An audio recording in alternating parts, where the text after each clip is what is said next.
This videotape demonstrates our real-time viewer for light fields. This light field was constructed from rendered images of a Dragon computer model. We can zoom in, roam around, and at each observer viewpoint, a view with correct perspective and shading is computed by extracting a two-dimensional slice from the four-dimensional light field. Here we see the two planes that parameterize our light field. If we zoom out, you can see those planes as two quadrilaterals. The red-green quadrilateral is the UV, or camera plane. The blue-alpha quadrilateral is the ST, or focal plane.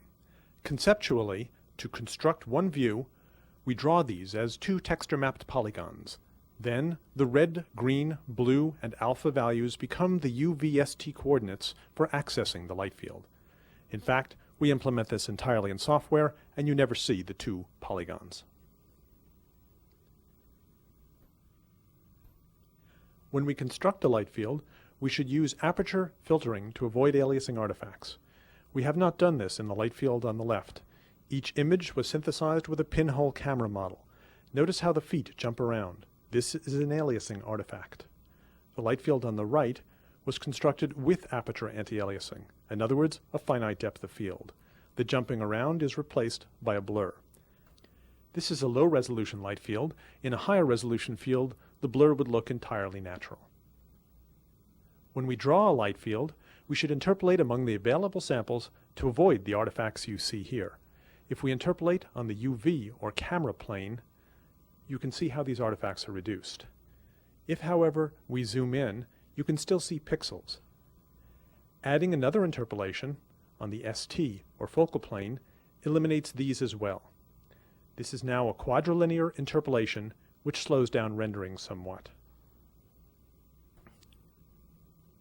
This visualization shows an entire low-resolution light field. The white pixels indicate which samples are being used to construct the perspective view at the center.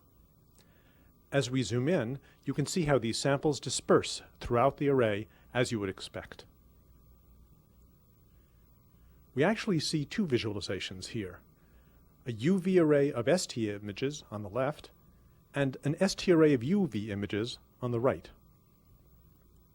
First, on the left, each image is the angular distribution of rays around a point on the UV, or camera plane. It looks like a perspective view of the scene. On the right, angular distributions around points on the ST, or focal plane. These look like reflectance maps because the object was near the ST plane. Finally, some examples. This light field was constructed from orthographic rather than perspective images. These are volume renderings made from a computed tomography dataset. The organ on the left is the kidney, surrounded by vasculature and a part of the skeletal system. This light field was constructed using our computer-controlled camera gantry. The clipping artifact you see is due to its limited range of motion. Notice the magnifying glass. All of the optical effects you see through it are correct. To render these from a computer model would require a real-time ray tracer. Here is a full surround light field constructed using 4 90-degree sweeps of our computer-controlled gantry. This allows us to move completely around the object, as you see here. The aperture used when acquiring these images was not quite wide enough for the spacing between camera positions. This leads to some aliasing artifacts, which you can see around the head of the lion. The dataset on the right is a compressed version of this same light field. It was compressed 120:1 using a combination of vector quantization and entropy coding. Artifacts due to this compression are minor and not at all evident on this NTSC recording.